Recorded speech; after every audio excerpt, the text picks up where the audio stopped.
జై హింద్ మిత్రులారా, ఇది ఎర్రారెడ్డిపాలెం ఎంఐ ట్యాంకు డే 9 అన్నమాట. అంటే 9వ రోజు. ఈ 9వ రోజు ఎంక్రోచ్మెంట్లన్నీ తొలగించడం జరుగుతుంది. దాదాపు చెరువు భూములు చాలా ఎంక్రోచ్మెంట్ గురయ్యాయి. ఆ భూములన్నీ కాపాడటం జరిగింది. అంటే ఒక ప్రజాప్రతినిధి ఏదైనా సరే, గ్రామ సర్పంచ్ కావచ్చు, నీటి సంఘం ప్రెసిడెంట్ కావచ్చు, ఎవరైనా కావచ్చు, చెరువు భూములు దాదాపు 80 ఎకరాల కబ్జాకు గురైనవి. మొత్తం డిస్టిక్ సర్వేరు, డివిజనల్ సర్వేరు, మండల సర్వేర్లు పెట్టుకొని ముందు చెరువు బౌండరీ రాళ్ళు ఫిక్స్ చేసుకొని ఆ తర్వాత సర్టిఫైడ్ కాపీలు ఎంఆర్ఓ దగ్గర, అదేవిధంగా సర్వేర్ దగ్గర సర్టిఫైడ్ కాపీలు తీసుకొని మొత్తం ఎంక్రోచ్మెంట్లన్నీ తొలగించడం జరిగింది. చిత్తశుద్ధితో చేస్తున్న పని.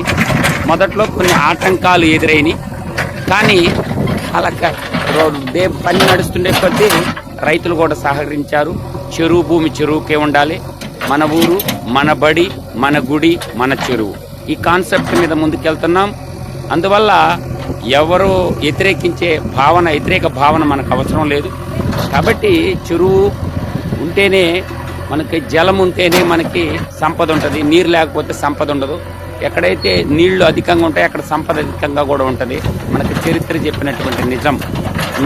నీళ్లలోనే ఎకనామిక్ గ్రోత్ ఉంటుంది. ఇండస్ట్రియలైజేషను, తర్వాత ఇరిగేషను, ఈ రెండు ఉన్న చోట నీళ్లు మనకి ఆర్థికంగా ఏ ఇబ్బందులు ఉండవు. ఆహారానికి కొరత ఉండదు, పక్షులకు కూడా ఆహారం లభిస్తుంది. అందువల్ల ఎవరు కూడా ఆకలి చావులతో ఉండరు, ఆర్థికంగా బాగుంటారు. కాబట్టి మన ఊరు మన బడి మన గుడి మన చెరువు, ఈ కాన్సెప్ట్ రాష్ట్ర వ్యాప్తంగా విస్తరించాలనేది నా యొక్క ఆకాంక్ష. మా ఎర్రారెడ్డిపాలెం ఎంఐ ట్యాంక్ని నెల్లూరు జిల్లాలోనే ఒక మోడల్ ట్యాంక్గా చూపించి కలెక్టర్ చేతుల మీదుగా దీన్ని మొత్తం పరిపూర్ణంగా చేసి ఇమాన్ శుక్లా గారి ఆశీస్సులతోటే, మా ఇరిగేషన్ శాఖ అధికారులు, జిల్లా ఎస్సీ గారు అయినటువంటి దేశనాయక్ గారి యొక్క సహాయ సహకారాలతో పరిపూర్ణంగా కంప్లీట్ చేసి జిల్లా యంత్రాంగం యొక్క మన్నలు చూరగొనాలదే నా ఆకాంక్ష. అధికారులు కూడా బాగా సహకరిస్తున్నారు, ప్రభుత్వ అధికారులు. అందువల్ల పని సులభం అవుతుంది. జై హింద్ మిత్రులారా, మరో అంశంతో మళ్ళీ కలుద్దాం. ఇప్పటివరకు ఇంతే. ఇది 9వ రోజు ప్రణాళిక. జై హింద్ మిత్రులారా, జై తెలుగు తల్లి, జై తెలుగునాడు, జై భారత్.